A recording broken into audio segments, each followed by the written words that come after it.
Past, present, future. When we are having racing thoughts, when we're severely depressed and isolating, we are thinking either in the past or in the future, and it creates a lot of anxiety. The goal, which is probably very elusive to you right now, is to get in the present. And my first reaction when somebody was telling me that when I was severely depressed was, I don't want to be in the present. That's exactly why I'm thinking about the future and the past, is because I don't want to be in my present.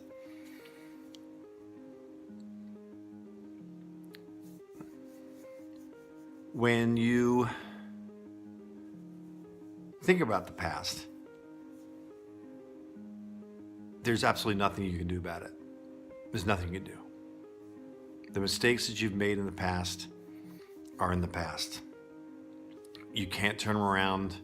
They haven't invented a time machine, which I, of course, was wishing they did. I would have went back about 20 years. You've always heard the expression, oh boy, if I knew what I knew now and I was your age. That's life.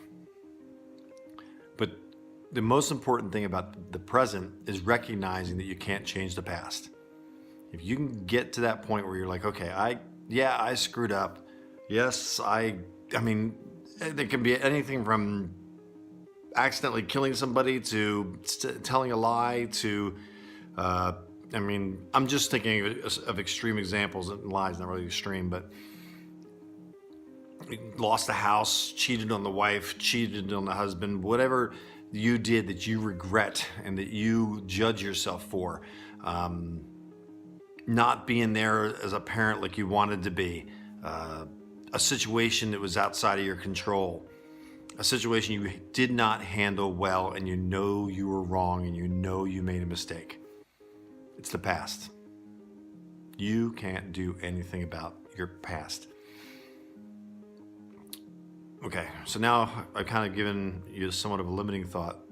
Can't do anything about the past. Now we'll move on to the future. The future. We're going to get to the present. The present is a more positive thing, even though you don't yet believe that. But the future. Oh, how am I going to get my kids back? How am I going to deal with my debt? How am I going to deal with the people that I've hurt? How am I? What I should do. All of those things are thinking in the future. If you find yourself constantly focusing on the future and the panic of it, and what it did for me, was just made me sleepy. I just started to shut down because I really felt like there was just no possible way I was going to have a good future, so I was better off dead. That thought process is because I'm so focused on the future that I've given up on the present and can't make the past right. So the two things that you don't have control of is your past and your future.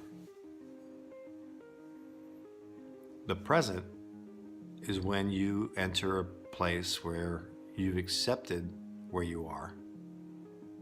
I'm not going to say you like it. There's a lot of good reasons for depression.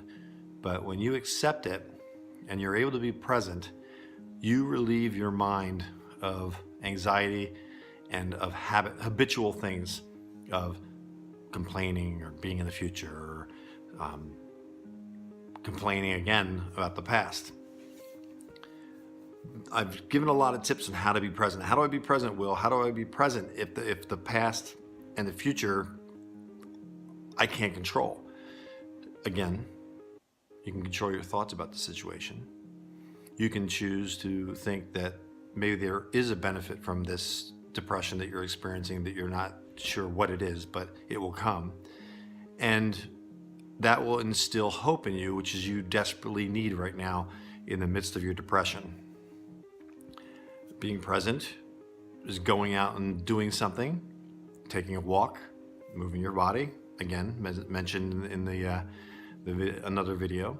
The way of playing chess with somebody, smoking a cigar for Alex cigars,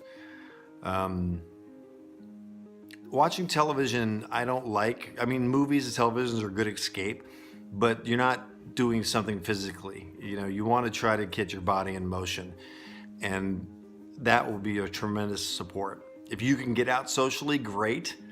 Join like a pool league or something. I know that's a big step for somebody that's scared to go outside right now, but if you can get yourself involved in some type of competitive sport with a group, there's no better way of getting support, because most people want to say, good job, and be uplifting. We as humans at the core get the most satisfaction of being uplifters to other people. The negativity brings the negative person down as they are negative about everything else. So look for activities. Meditation can work, but it's very hard to meditate and not think about your past and your future when you're depressed. So be present. Work on being present. Work on activities, crocheting, whatever is going to get you moving, that's going to take you out of your past and your future.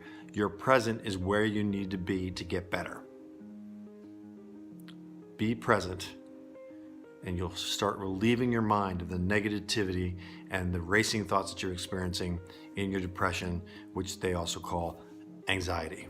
All right, guys, that's, I was going to do a whole bunch of creative stuff in this video, but really it's a very simple message, and I felt like it should be a simple video. So I hope you found this valuable. Let me know, give me feedback, please, and we'll keep making them better. Still got 16 videos on this queue, and they just keep coming and coming. So a lot more to come. Thank you for your interest in isolation kills, and until next time, thanks.